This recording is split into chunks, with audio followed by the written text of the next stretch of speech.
Para a gente conversar um pouquinho a respeito do teatro,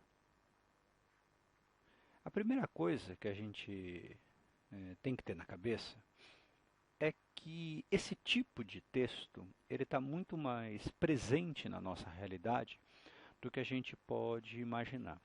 Mesmo alguém que nunca tenha ido ao teatro, certamente já tomou contato com o texto dramático, com o texto teatral. E por quê?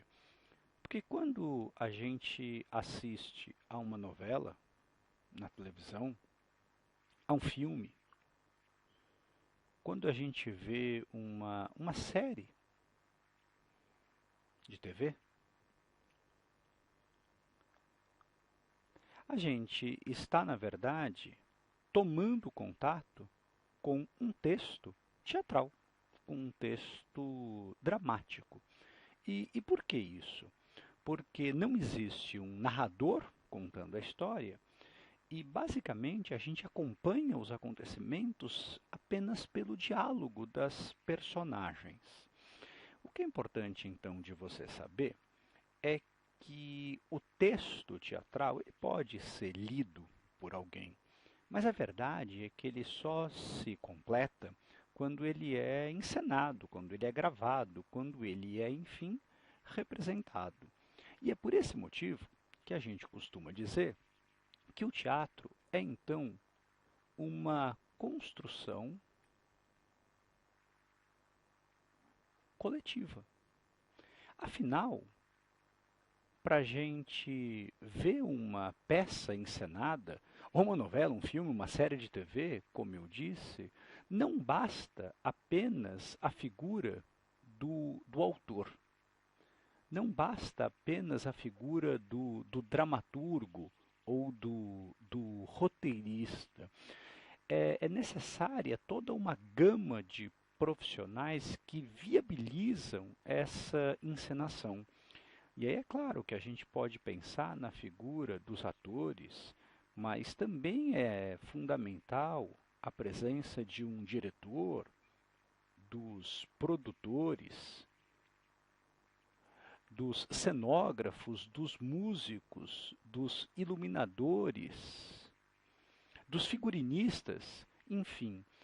E aí é importante, vou até colocar um etc. aqui para você entender que são muitos esses profissionais, e aí é importante você perceber que esse texto teatral, então, ele foi concebido para ser representado, e por isso ele pressupõe o trabalho conjunto de todos esses profissionais que vão, na verdade, realizar o texto da maneira mais próxima possível, enfim, ou não, mas interpretando, digamos assim, as intenções do autor do texto.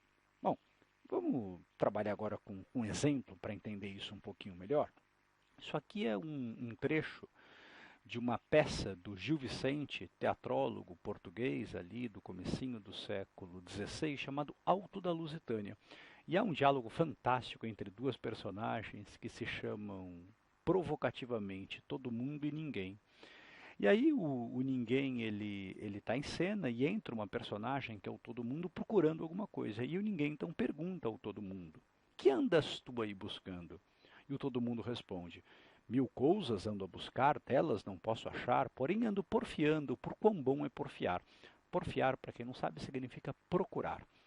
E aí o ninguém, como as nome, cavaleiro? Quer dizer, como você se chama? E o todo mundo responde, eu em nome todo mundo, e meu tempo todo inteiro, sempre é buscar dinheiro, sempre nisto me fundo.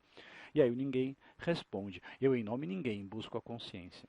Nesse momento corta para dois demônios que estão conversando, o Beuzebu e o Dinato, que tiram uma conclusão a respeito do que foi dito. Esta é boa experiência, Dinato, escreve isto bem. E aí o Dinato pergunta, que escreverei, companheiro? E o Beelzebub, que ninguém busca consciência e todo mundo dinheiro. Bom, acho que você percebe a brincadeira que existe, o duplo sentido com ninguém e todo mundo, que além de nomes das personagens, são expressões com sentido que você compreende. Agora, uma coisa é essa leitura que eu fiz dessa cena, outra coisa seria você vê-la no palco. Por quê? Porque o ninguém na peça é um sujeito pobre, então as roupas indicariam isso, todo mundo é um rico mercador de terras. Daí vem a importância do figurinista. Quer dizer, o figurinista, ao escolher a roupa dos atores, vai dar essa sugestão. O que mostra que é diferente ler um texto teatral, como a gente fez aqui, e vê-lo de fato representado.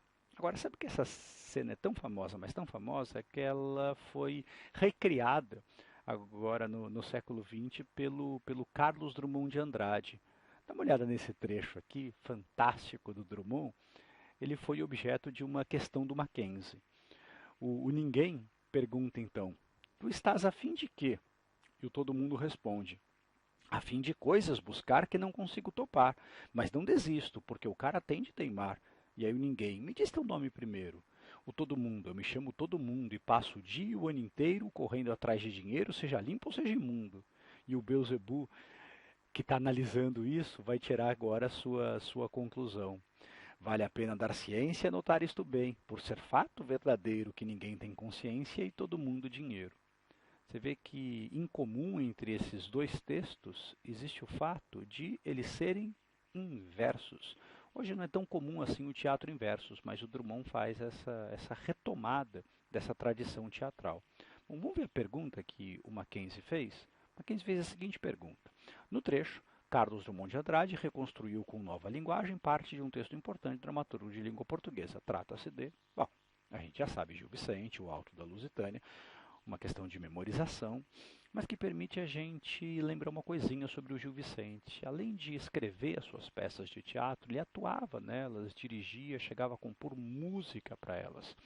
Não é todo autor teatral que foi também um profissional do teatro, mas o fato do Gil Vicente ter sido demonstra aquilo que eu já disse, que o texto teatral ele só se completa no momento da encenação. E essa encenação depende de outros profissionais, essa encenação depende de algo que vai além da figura do próprio dramaturgo.